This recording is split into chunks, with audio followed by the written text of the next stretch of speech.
하겠습니다. 시편 27편입니다. 1절에서 14절까지 말씀.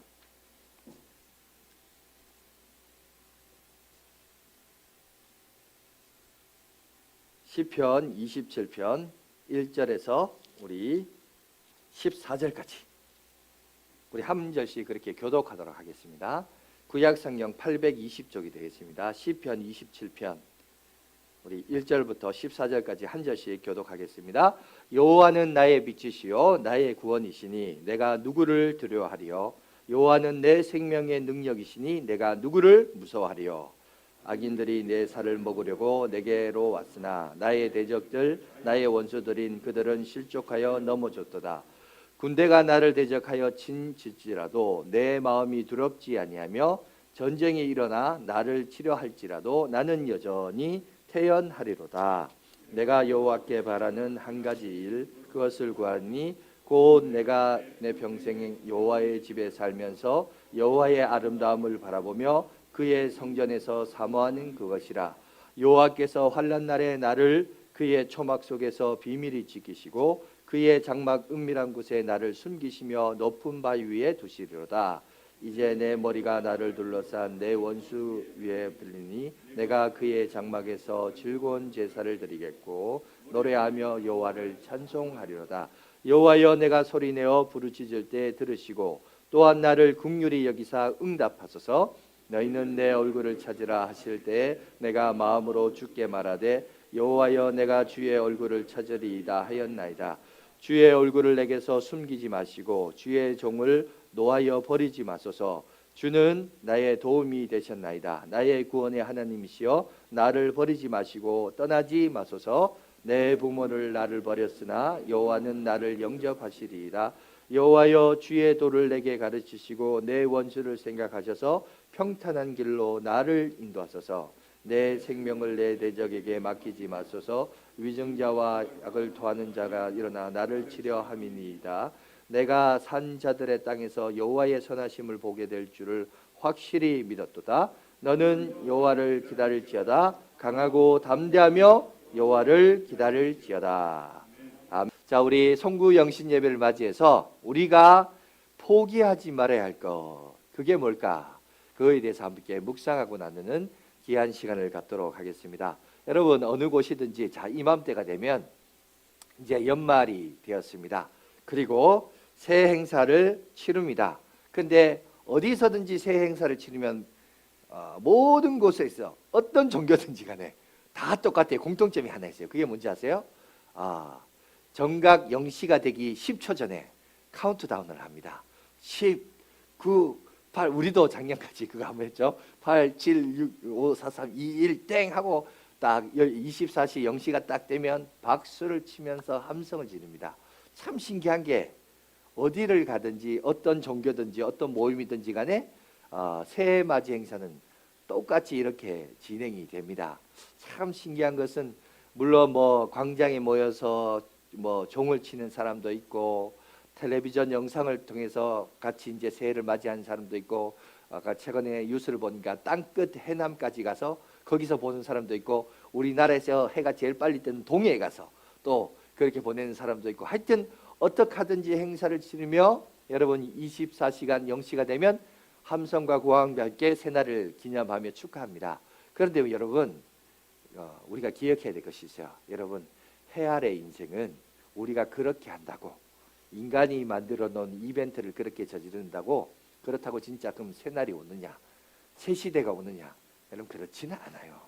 그죠?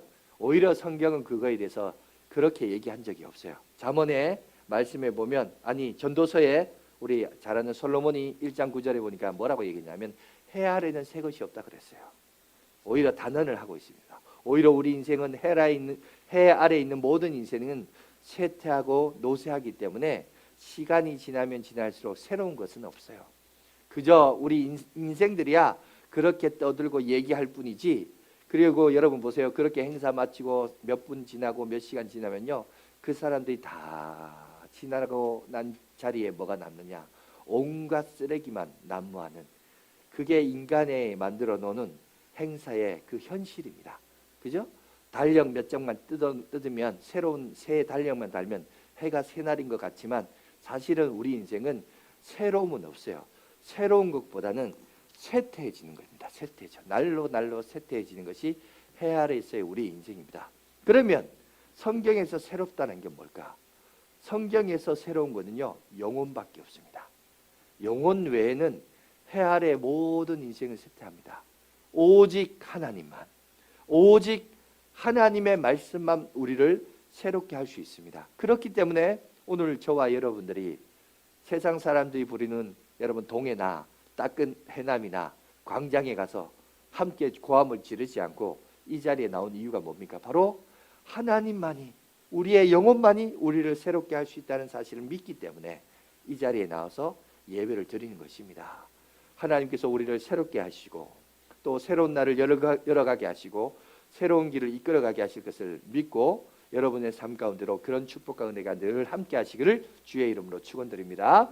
여러분 그런 축복을 받으시기를 바라겠습니다. 자, 그런데 우리 인생은 그래요. 아직까지 해가 넘어가지 않았습니다. 지금 48분인데 교회 시계로 여러분 아직 12분이 남아 있습니다. 자, 2022년도를 결과를 마무리하면서 한번 봅시다. 우리가 성경에도 그런 말씀이 있죠. 사람은 뿌린 대로 거른다라는 말이 있는데 여러분 우리가 그렇잖아요. 하나님을 믿는다라고 하면서 신앙생활을 합니다. 화려하게 합니다. 그럼에도 불구하고 내가 열심을 가지고 하지만 내 주변에 많은 신실한 사람들이 나를 인정하지 않아요. 내게서부터 떠나갑니다. 또 멀어집니다. 이런 것들을 경험할 때가 있어요. 그럴 때마다 여러분 어떤 생각을 가지게 됩니까? 뿐만 아니라 하나님을 아무리 뒤쫓는 삶을 산다 할지라도 뭔가 나의 행동과 나의 모습 속에서 사람들이 오해를 하는 사례들이 참 많습니다. 이상하게 이제 저도 젊은 날일 때는 몰랐는데 이게 사람이 높은 자리에 오르면 오를수록 이 말 한마디와 행동 하나하나 액션 하나하나가 사람들에게 하여튼 그게 막 흥분이 되기도 하고 반감을 갖기도 하고 하여튼 다양한 것 같아요. 참 어떤 사람은 행동을 액션을 취하니까 액션을 취했다고 뭐라 그러고 어떤 사람은 그것 때문에 액션을 안 취하니까 액션을 안 취했다고 뭐라 그러고 하여튼 참 제 입장에서는 도대체 어쩌란 말인가 이런 생각이 들 때도 있는데 그런 일들이 너무나 난무한 게 우리의 인생입니다. 그게 사실 우리의 인생이에요. 그런 걸 우리가 경험하며 살아갈 때가 많이 있는데 그런데 여러분 인생이라고 하는 것은 그래요. 이런 오해들과 사건들이 많이 있는데 그럼에도 불구하고 여러분 우리가 놓지 말아야 될 것이 있어요.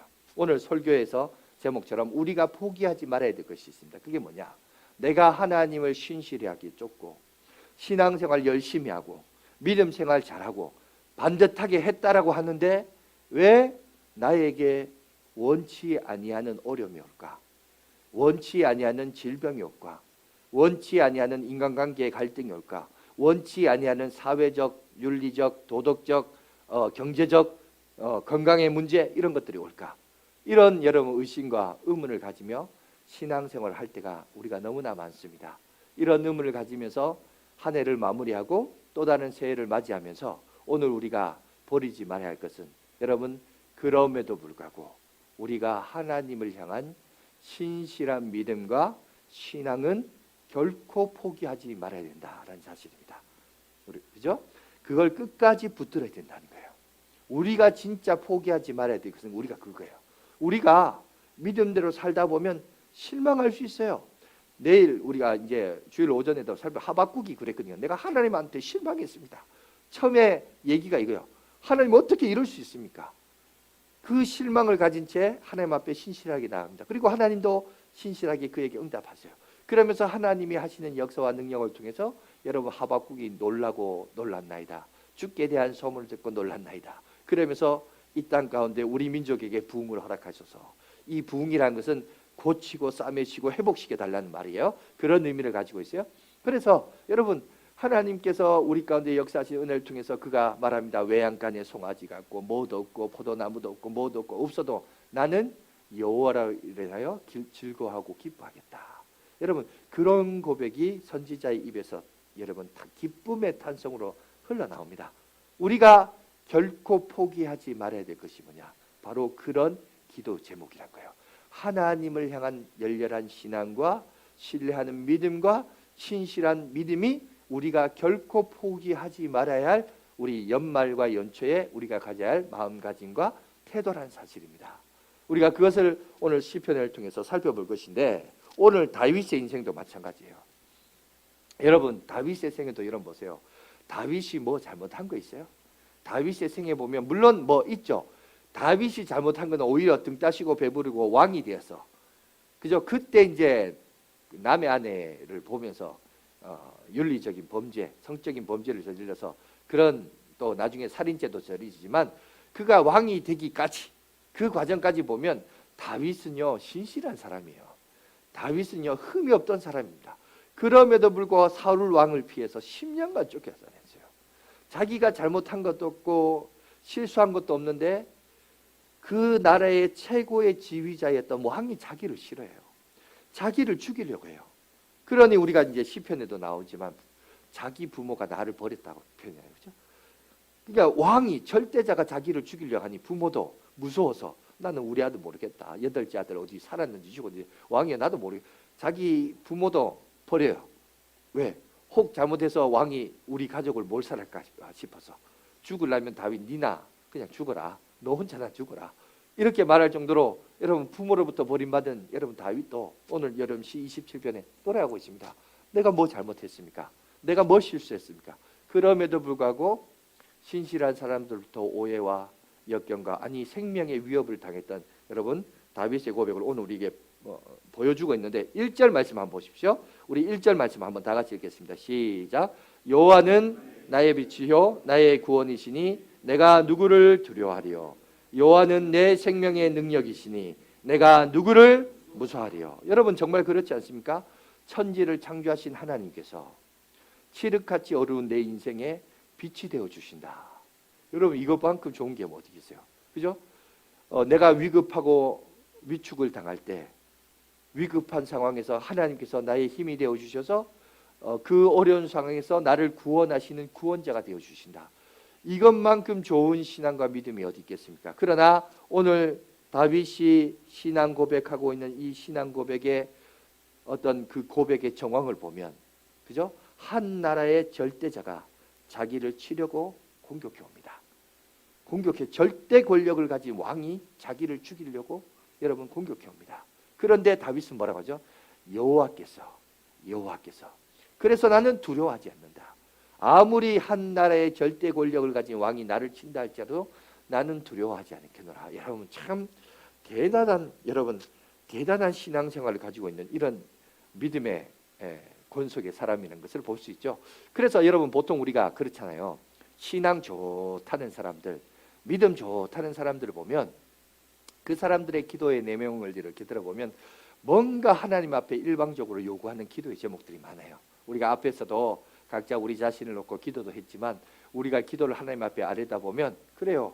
우리가 뭔가 하나님 앞에 요구하는 일방적인 일방통행에 하나님 앞에 요구하는 게 있습니다. 가족 건강을 위해서, 장차 앞길을 위해서, 우리 자녀들의 앞길을 위해서, 성공을 위해서, 번창을 위해서, 그죠? 우리가 하나님 앞에 여러 가지 나열하면서 하나님 앞에 기도하고 떼쓰고 어떨 때는 부르짖기도 하고 심지어 뭐까지 앉았어요? 밥도 안 먹어요.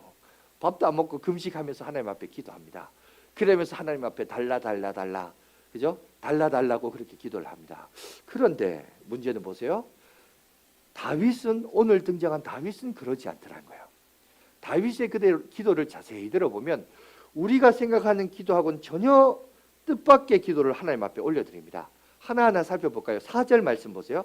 4절에 보면 이렇게 합니다. 우리 읽겠습니다. 시작. 내가 여호와께 바라는 한 가지 일, 그것을 구하리니 곧 내가 내 평생에 여호와의 집에 살면서 여호와의 아름다움을 바라보며 그의 성전에서 사모하는 그것이라. 여러분 지금 다윗이 지금 등 따시고 배불러서 한가해서 지금 저렇게 노래를 부르는 게 아니라 사울이라는 절대 권력을 가진 자가 자기를 죽이려고 쫓아오는 위급한 상황에서 지금 뭘 하고 있죠?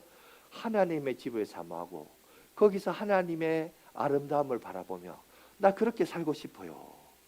여러분 전혀 상황과 맞지 않는 기도를 하나님께 올려드립니다. 8절에서 10절까지도 보세요. 거기 보면 이렇게 되어 있습니다.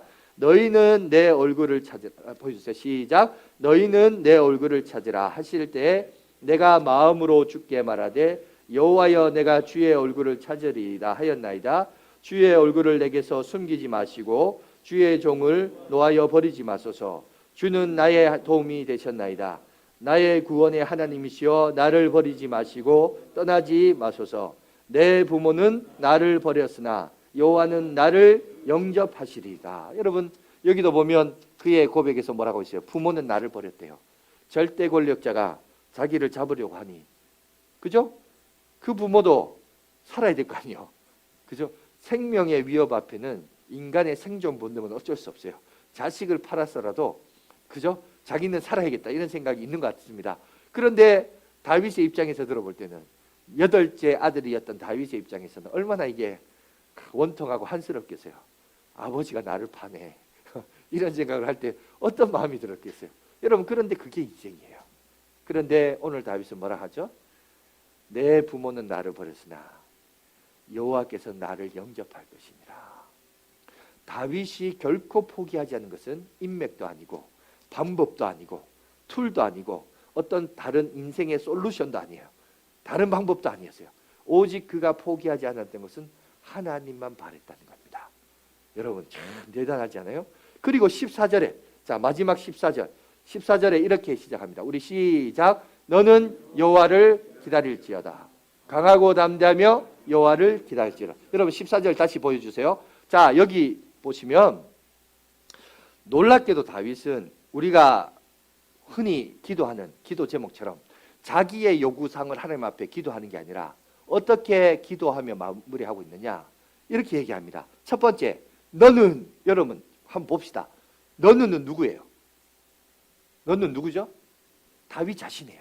그러니까 우리가 기도할 때 내 자신을 놓고 기도할 때 나를 3인칭 관점으로 볼 줄 알아야 돼요. 내가 여기 있으나 옆에서 이렇게 보면서 이제 하는 거예요. 너는 이렇게, 그죠? 그러면서 너는 여호와를 기다릴지어다. 여러 가지 뭐 미사여구를 섞어서 하나님 이거 주세요, 저거 주세요, 저거 주시고 나 이거 이렇게 기도하지 않고 뭐라고 했냐면 너는 여호와를 기다릴지어다. 강하고 담대하여 여호와를 기다릴지어다. 여러분 이 기도를 하나님 앞에 기도하고 있습니다. 일방적으로 통보하는 것에 그런 기도를 하지 않고 뭘 얘기하느냐?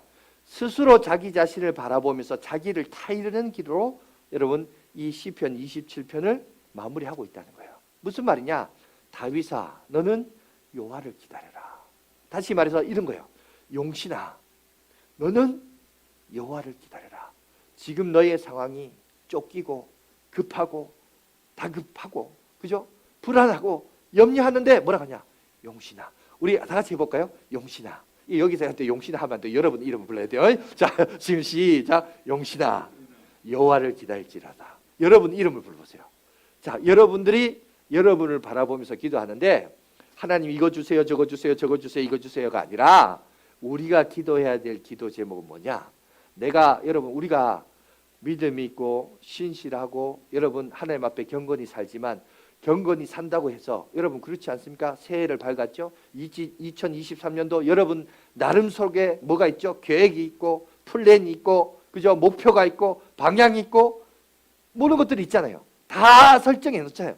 다 설정해 놓고 세팅해 놓고 하나님 보셨죠? 요렇게 요럴 때는 요렇게 1월은 요렇게 2월은 요렇게 3월은 요렇게 아시죠? 짝짝짝짝 요렇게 해주세요. 우리가 그렇게 기도할 때가 많잖아요.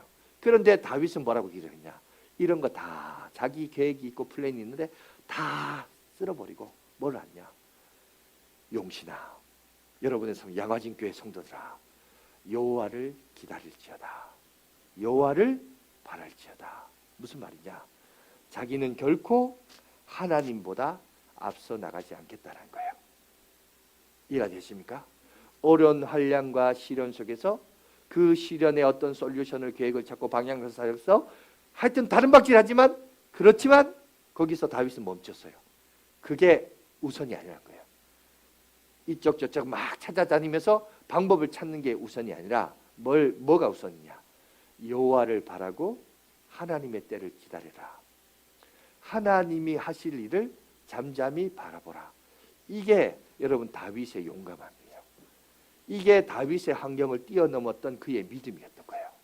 오늘 다윗의 기도와 우리의 기도가 어떻게 다른가라는 것을 우리가 조금 배웠으면 좋겠어요.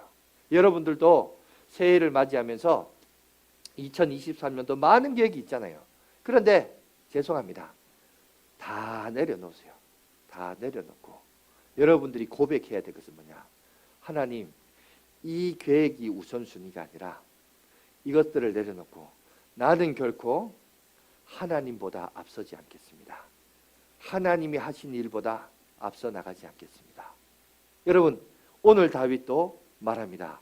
너는, 오늘 우리는 말합니다. 우리 자아를 말해요. 그죠? 다윗이 자기 자신을 바라보며 자기 자아를 바라보며 말합니다. 오늘 우리도 우리 자신을 바라보며 말합니다. 많은 계획과 방법과 철학과 인생의 가르침과 이유들이 있지만 다 내려놔라. 다 내려놓고 여호와를 바라라는 말이 뭐겠어요? 하나님보다 앞장서지 말라는 거예요. 하나님보다 우선순위 하지 말라는 거예요. 하나님이 나를 향하신 계획이 있고 나를 향하신 뜻이 있으며 하나님께서 하시는 섭리가 있다는 거죠. 시펄스런 칼날 앞에서 자기를 죽이려고 하는 여러분, 다윗의 칼날 그늘 아래서 다윗이 이렇게 여유로울 수 있는, 여러분 얼마든지 다윗도 정당방어로 사울을 죽일 수 있는 기회가 있었음에도 불구하고 죽이지 않고 기다렸던 이유가 뭔지 아세요? 여호와를 바랬던 거예요. 결코 정당방위로 행동하는 것보다 더 중요한 것은 내가 하나님보다 결코 앞서지 않겠다. 우리가 진짜 포기하지 말아야 될 게 뭔지 아세요? 이겁니다. 이거. 우리가 이런 것을 지킬 수. 그래서 여러분 보십시오. 제가 성경 구절 우리 시편 27편 1절하고 14절을 제일 앞에 거와 제일 뒤에 걸 만드는데 한번 이렇게 한번 보세요. 가운데 여러 가지 구구절절이 있지만 다 내려놓고 1절과 14절을 연결해서 보시면 참 다윗이 엄청난 신앙을 고백합니다. 한번 다 같이 읽겠습니다. 시작. 여호와는 나의 빛이시요 나의 구원이시니 내가 누구를 두려워하리요. 여호와는 내 생명의 능력이시니 내가 누구를 무서워하리요. 그러니 14절 시작. 너는 여호와를 기다릴지어다. 강하고 담대하며 여호와를 기다릴지어다. 그죠? 왜? 우리의 내 인생길에 빛이 되시고 어려운 한란 날에 구원자가 되신 하나님이시기 때문에 그러니 너는 뭐 하라고요? 여호와를 기다려라. 하나님보다 앞서가지 말라는 거예요. 인간적인 보복과 복수심으로 앞서가지 말라는 거예요. 하나님이 모든 것을 내 인생 속에 계획하고 계시고 하나님의 계획과 플랜이 있다는 거죠. 그러니 너무 앞서가서 성급함으로 범죄하지 말라는 거예요. 여러분, 오늘 저와 여러분들이 가져야 될 믿음의 태도와 자세입니다. 한 사람만 더 얘기하고 제가 마치도록 하겠습니다. 항상 제가 보면 계획했던 12시에 딱 마치려고 했는데 벌써 4분이 지나갔는데 누구냐면 신약에도 보면 이런 사람이 있어요. 누구냐? 다윗의 권위를 뛰어넘는 만큼 아주 영적으로 뛰어난 사람인데 그 사람이 누구냐면 사도 바울입니다. 여러분, 사도 바울도 보면 그 사람이 어떤 사람이냐?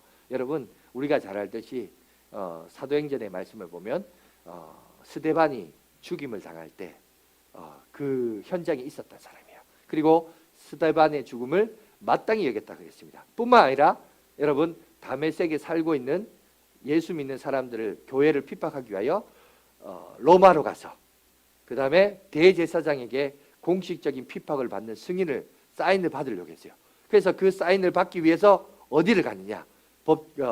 제사장에게 승인서를 받고 다메섹으로 살고 있는 성도들을 핍박하려고 가려고 하는 도상에 예수님을 만났죠. 부활하신 예수님을 경험했습니다. 그리고 그가 변화되죠. 그래서 살아계신 예수 그리스도를 다시 한번 증거하는 인생이 되었습니다. 증거하는 인생이 되면서 어떻게 되죠? 어떻게 됩니까? 그러면서 뭘 하느냐? 자기가 죽을 뻔해요. 그런데 문제는 뭐냐? 다른 신실한 성도들이 사도 바울을 만나주지 않아요. 왜 만나주지 않냐? 알고 보니까 그 사람들은 예수 믿는 사람 핍박한 사람이고 그런 사람이었다는 사실이 너무 많이 알려지다 보니까 정작 자기는 예루살렘에 가서 신실한 교회, 초대교회를 만나고 싶었는데 정작 많은 사람들이 그를 만나주지 않아서 어떻게 했냐? 고향 다소로 그냥 내려갑니다. 내려가서 살아요. 몇 년 사는 줄 아세요? 10년을 삽니다. 1, 2년 기다린 것도 아니에요. 10년을 삽니다. 그리고 아라비아 사막에서 3년을 보내요. 그리고 14년이 되었을 때 여러분, 말이 14년이지 14년이 얼마나 긴 세월입니까? 여러분 나이에서 14를 빼보세요. 여러분 다시 돌아가고 싶은 나이 아니에요? 그죠? 여러분 꿈만 같은 나이 아니에요? 그 14년을 그냥 무명 홀로 그렇게 보내요. 그리고 13년 만에 돌아갑니다. 그리고 그 내용을 다룬 구절이 갈라디아서 2장 8절에 소개되어 있는데 뭐라고 되어 있냐면 이렇게 얘기하고 있어요. 우리 다 같이 읽겠습니다. 시작. 베드로에게 역사하사 그를 할례자의 사도로 삼으시니가 또한 내게 역사하사 나를 이방인의 사도로 삼으셨느니라. 그러니까 사도 바울도 인위적이지 않았어요. 내가 뭐 예수 믿은 거에 대해서 막 억지로 사람들에게 믿으라고 강요하지도 않았어요. 하나님의 뜻보다 앞서가지 않았습니다. 기다렸던 거예요. 기다렸던 거예요. 여러분, 믿음의 손자들은 그렇습니다. 그 사람들도 다 계획이 있고, 그죠?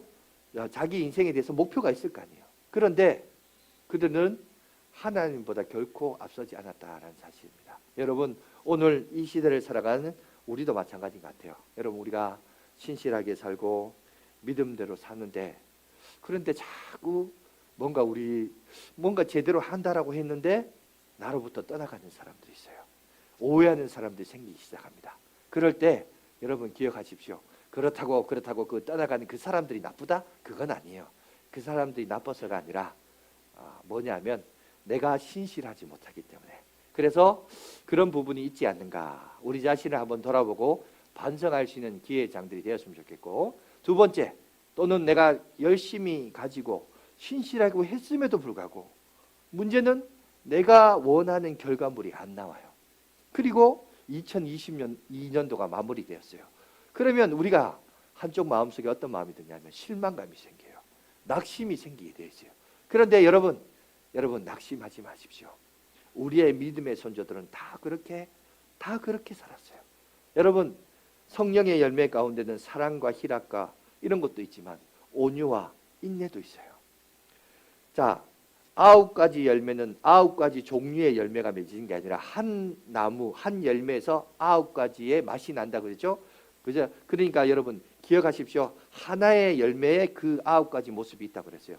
하나님은 하나님의 믿음의 거목과 거장을 만들기 위해요. 뭘 하시냐면 그 사람의 계획과 역사 속에 항상 하나님이 역사하는 게 아니라 어떤 계획과 역사에는 하나님께서 하시고자 하시는 계획이 있어요.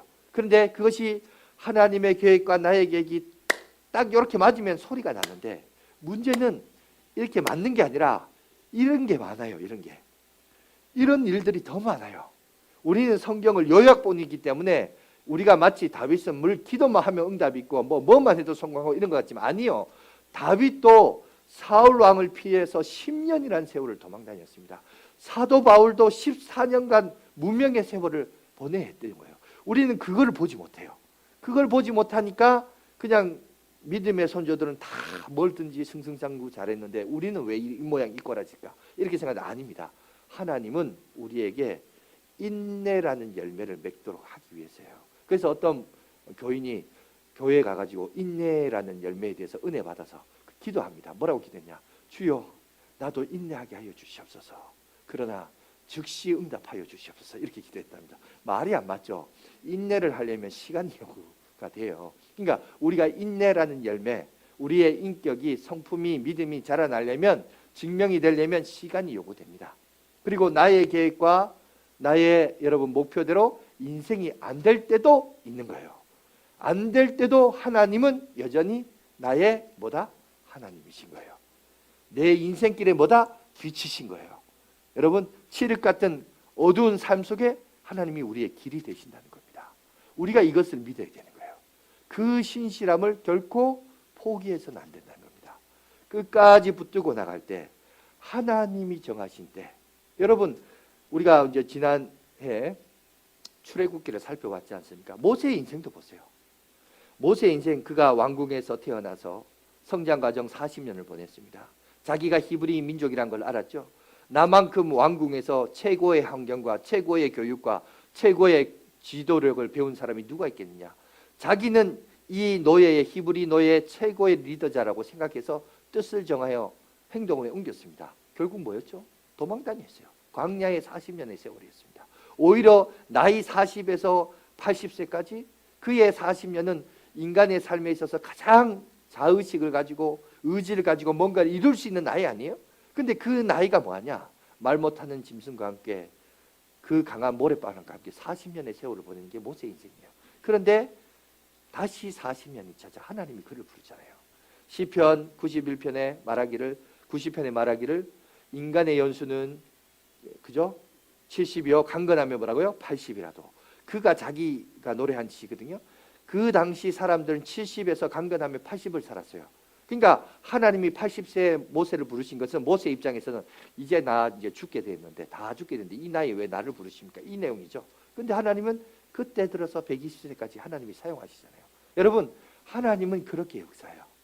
하나님은 그렇게 우리 가운데 우리를 향하신 플랜과 계획이 있어요. 문제는 뭐냐? 우리가 하나님을 향한 신실한 믿음과 우리가 하나님을 향한 우리의 신앙이 신앙대로 가다가 중도에 포기하면, 여러분, 중도에 포기하면 아무것도 안 됩니다. 아무것도 안 돼요. 그러니 우리가 포기하지 말아야 할 것은 하나님을 향한 신실한 믿음과 하나님께서 나를 향하신 놀라운 계획을 갖고 계시다는 이 믿음을 결코 포기하지 마십시오.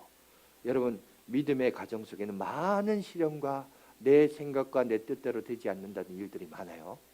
많습니다. 많기 때문에 우리가 어떤 일어나는 일들 때문에 일희일비하지 마시고 늘 우리가 주의 말씀을 붙들면서 2021년도, 2023년도 여러분 새해도 늘 하나님께 붙들린 바 되는 저와 여러분이 되었으면 좋겠고, 우리 이제 이어서 부를 찬송 가사에도 있습니다만은 그렇습니다. 너 하나님께 이끌리어 일평생 주만 바라며 너 어려울 때 힘주시고 언제나 지켜주시리. 그 크신 사랑 믿는 자 그 반석 위에 서리라. 오늘 여러분 이 찬양이, 이 고백이 여러분의 인생의 고백이 되시고 노래가 되시고 올 한 해 여러분 항상 부르면서 내가 언젠가 주님의 반석 위에 서리라. 그 반석 위에 집을 지으시고 그 빛 가운데 거하는 거룩한 백성들이 되시기를 간절히 바라겠습니다.